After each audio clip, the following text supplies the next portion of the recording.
So today we are going to look at a scenario: what if China forms an empire? Yeah, China is forming their empire, and so they will be colored in red. And before starting the video, please do like this video, subscribe to the channel. All that support is greatly appreciated. So yeah, let's get started. Okay, so the first country China is going on is North Korea. They are the weakest. No, maybe Mongolia, but they are going for North Korea. So let's see how this goes, and this will not go quite well for Mongolia, as Chinese forces starts to enter the territory of Mongolia and capture a lot of land, and from here they goes to touch the Pacific Ocean, and they are successful in splitting the country into half, and now it's just like a cakewalk. They capture the capital Pyongyang, and now North Korea just surrenders to China. And maybe if China would ask North Korea to join, so maybe they would join willingly. Okay, so this is how China is looking like, and the next country is obviously they are not going to South Korea now, but the next country is you guessed it right, it's Mongolia. And how to defeat Mongolia? Their capital is just like right here, Ulaanbaatar. Ulaanbaatar? Okay, it's a quite a weird name. This time again, China will face no resistance against the country they are fighting, and it's just a walk of Chinese army to the capital, and then Mongolia will just collapse. Cause Mongolia's entire population is in the capital city, and Mongolia is quite weak also. So yeah, Mongolia is captured. I mean, a lot of territory is captured, and Mongolia just surrenders. And China completely annexes Mongolia. And the next country China is going on is South Korea, because they have no other option. Maybe they can go for Vietnam or the Central Asian countries, but they think South Korea is more valuable for them. So they declare war on South Korea. Obviously, USA is going to be mad about this. Now China enters into South Korea, and China can easily outnumber South Korea, because it is quite powerful country. It is ranked fifth, but something happens and Japan joins into the war to the side of these guys, Korean guys, and maybe this is a good news for South Korea, cause it is helping them a bit, not a bit, actually a lot.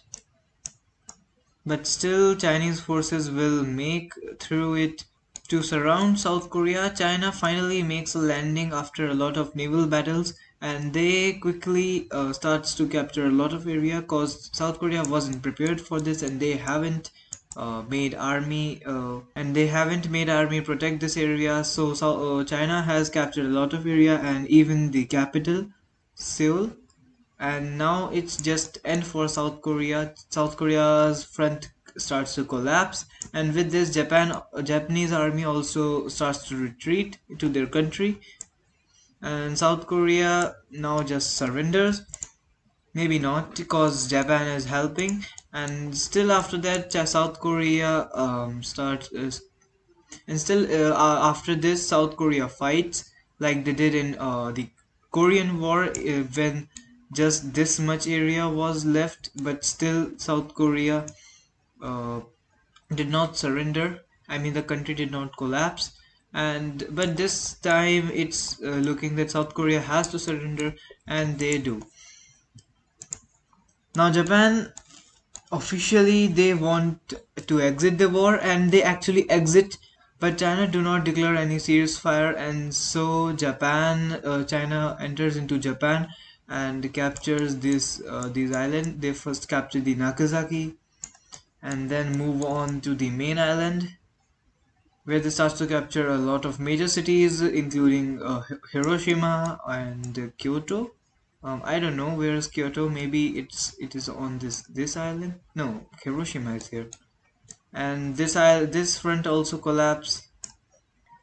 The army starts to move more north, and And the second largest city of Japan, Osaka, is captured, and now Japan is quite crippled, and the Chinese forces is now moving towards Tokyo, which is quite hard to invade because it is quite big, but they are successful in surrounding Tokyo, and now they will move north, and with this they even captures more than half of Tokyo, and then Tokyo is completely captured, and now it's like game over for Japan.